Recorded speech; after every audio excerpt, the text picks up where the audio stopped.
Bonjour la famille, bonjour, bonjour. Bon, comment vous allez? Ça faisait un petit moment que...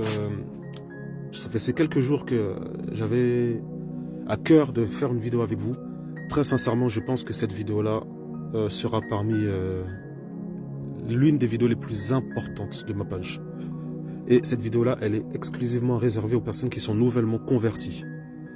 Donc, je ne sais pas si je vais faire ça en une vidéo ou en plusieurs vidéos. Je pense que je ferai plusieurs vidéos parce qu'il y a beaucoup de choses à dire. Et j'ai la foi que ces choses-là vous aideront. J'ai vraiment la foi que ces choses-là vous aideront. Donc, allez, c'est parti, hein, rentrons dans le vif du sujet. Donc, l'intitulé de la vidéo, c'était, voilà, quelques conseils pour les personnes fraîchement converties à Christ. Vous savez, lorsqu'on vient à Christ, naturellement, on pense que tous les chrétiens sont bons. On pense que, voilà, que nous sommes tous dans la communion, qu'il n'y a pas de jalousie, qu'il n'y a pas de méchanceté entre nous. Et on se rend vite compte, au fur et à mesure de notre marche chrétienne, que ces pensées-là étaient fausses et que c'était finalement une illusion. Et la réaction de certaines personnes suite à ça, parfois c'est complètement l'abandon de la foi. Il y a beaucoup de personnes qui, malgré leur conversion, peuvent à terme abandonner leur foi à cause du comportement de ces autres personnes qu'ils auront estimées comme chrétiens et chrétiennes. Donc, je vais essayer de donner quelques conseils, de donner certaines situations que vous pouvez rencontrer et donner quelques fausses doctrines. Et au fur et à mesure, si il y a des sujets sur lesquels vous souhaitez qu'on aborde un point, n'hésitez pas et on y répondra, il n'y a pas de problème. Avant même de commencer ma vidéo, je réfléchis aussi à faire un live. Je réfléchis à lancer un live ou plusieurs pour donner la parole, justement pour donner la parole aux personnes nouvellement converties, pour entendre voilà le témoignage, pour qu'on puisse s'édifier. Je trouve que c'est beaucoup plus gratifiant d'échanger directement que sous format vidéo. Écoutez, dites-moi ce que vous pensez de ça. Et c'est parti, hein, on va rentrer dans le vif du sujet. Donc je disais tout à l'heure que pour les personnes nouvellement converties, par défaut, on pense que tout le monde est bon, tout le monde est amour, tout le monde est dans la joie, etc., etc. Et on se rend compte vraiment au fur et à mesure de notre marche que c'était complètement faux. Parmi les personnes que vous serez susceptibles de rencontrer, lorsque ces gens-là apprendront, que ce soit dans les assemblées, que ce soit sur les réseaux sociaux ou dehors, il y a des gens qui, lorsqu'ils sauront que vous êtes nouvellement convertis, ils chercheront à vous attraper et à vous cloisonner dans leurs trucs à eux. Donc, soyez très vigilants à ça. Faites très attention à ça.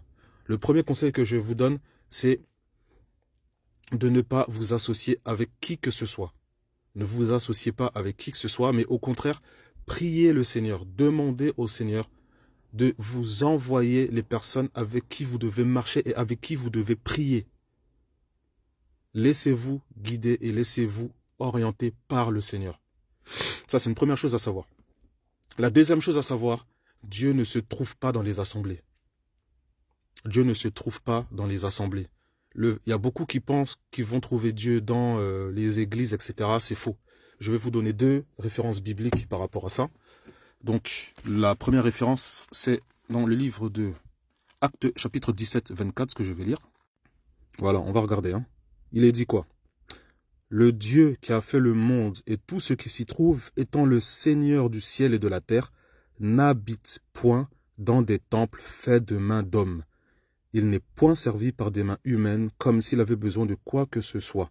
Lui qui donne tout à tous la vie, la respiration et toutes choses, il a fait que tous les hommes sortis d'un seul sang, habitant sur toute la surface de la terre, ayant déterminé la durée des temps et les bornes de leur demeure, il a voulu qu'ils cherchent le Seigneur et qu'ils s'efforcent de le trouver en tâtonnant, bien qu'il ne soit pas loin de chacun de nous. Je suis désolé, hein, pendant que je fais la vidéo, je suis un peu malade, donc ça va m'arriver par moment de mettre des pauses pour tousser. J'ai pas envie que la vidéo soit désagréable. Je vais prendre un autre passage, c'est dans 1 Corinthiens, chapitre 6, verset 19. Et qu'est-ce que ça dit? Ça dit: ne savez-vous pas que votre corps est le temple du Saint-Esprit qui est en vous, que vous avez reçu de Dieu, et que vous ne vous appartenez point à vous-même, car vous avez été rachetés à un grand prix. Glorifiez donc Dieu dans votre corps et dans votre esprit qui appartiennent à Dieu. Juste pour donner un petit témoignage d'une petite chose que j'ai vécue. Ouais, ça c'est, petite parenthèse, ça c'était ma toute première Bible. Je l'ai gardée parce que c'est la version Louis II. J'utilise une autre version, mais j'ai pris cette version-là pour vous faire cette vidéo pour la compréhension. Voilà, ça c'était une petite parenthèse. Mais voilà, je vais vous donner une petite chose que j'ai, une petite péripétie que j'ai vécue. Auparavant, je fréquentais une assemblée. Moi, je dis les choses ouvertement, c'était l'assemblée Charisma. Et dans cette assemblée-là, il y avait plusieurs petits groupes qu'on appelait des GF, des petits groupes de maison. Et ce petit groupe-là, je le considérais comme ma famille. Comme ma famille. Et eux, par rapport aux doctrines qu'ils enseignaient dans leur assemblée, et au vu de ce que moi je voyais des Écritures, je constatais qu'il y avait beaucoup d'incohérences. Chose que je disais, en pensant justement que tous les chrétiens que je côtoyais étaient dans la parole. Et je n'avais pas compris tout de suite qu'en fait, ils m'avaient déjà mis de côté. Une fois, c'était un dimanche, j'avais pas envie d'aller à l'église. J'avais pas envie, je me suis dit, vas-y, je vais rester à la maison, je vais rester dans mon intimité avec le Seigneur, chez moi, tranquillement. Et voilà, il n'y a pas de problème, quoi. Et je crois le lendemain ou quelques jours après, le dirigeant de ce groupe dans lequel j'étais avec les autres frères et sœurs m'appelle. Et elle me dit, ouais, mais pourquoi t'étais pas venu dimanche? Je lui dis tout simplement que, voilà, que j'avais envie de rester avec le Père, tout simplement, j'avais envie de rester avec le Seigneur, et que je voulais être dans l'intimité, quoi, je suis pas obligé de venir le dimanche. Elle a dit que si tous les dimanches tu dois venir à l'église, mais tu peux faire ce que tu veux dans la semaine, mais le dimanche, c'est le jour du Seigneur, et il faut venir dans la maison de Dieu. Donc je lui ai donné les deux passages que je viens de vous lire, Actes chapitre 17, 24 et 1 Corinthiens chapitre 6, 19, démontrant que ce que cette personne disait était faux. Suite à ça, cette personne a commencé à parler aux personnes du groupe, et ils m'ont tous, sans exception, taxé d'antichrist. Ils m'ont tous tourné le dos, tous, sans exception. Parmi toutes ces personnes, je leur ai tous pardonné, vous voyez. C'était vraiment une période qui m'avait fait mal, parce que je me suis rendu compte que les personnes aimaient plus les enseignements de leur assemblée plutôt que la vérité. Et lorsqu'une personne défend la vérité, elle est rejetée par ces personnes-là qui préfèrent les enseignements de leur pasteur ou de leur dirigeant. Vous verrez qu'il y a des personnes qui préféreront les dogmes de leur religion plutôt que la vérité. Ça aussi, c'est une chose à laquelle vous devez faire attention. Suite à cette péripétie-là, j'avais résolu dans mon cœur de ne plus fréquenter d'assemblée tout court. Vous voyez? Mais je bénis le Seigneur parce que, avant que ces choses-là m'arrivent, j'avais déjà travaillé sur mon intimité avec le Seigneur. J'avais déjà travaillé sur ma relation personnelle avec le Seigneur. Ça veut dire que le Seigneur m'avait déjà bien instruit et bien enseigné. Néanmoins, c'est vrai que cette situation-là m'avait fait mal. En tant qu'être humain, c'est normal. Parce que les gens, on les aime, on ne soupçonne pas que ces gens-là puissent nous faire du mal. Mais lorsque c'est arrivé, c'est vrai que j'ai pris une grosse claque. Mais après, j'ai compris.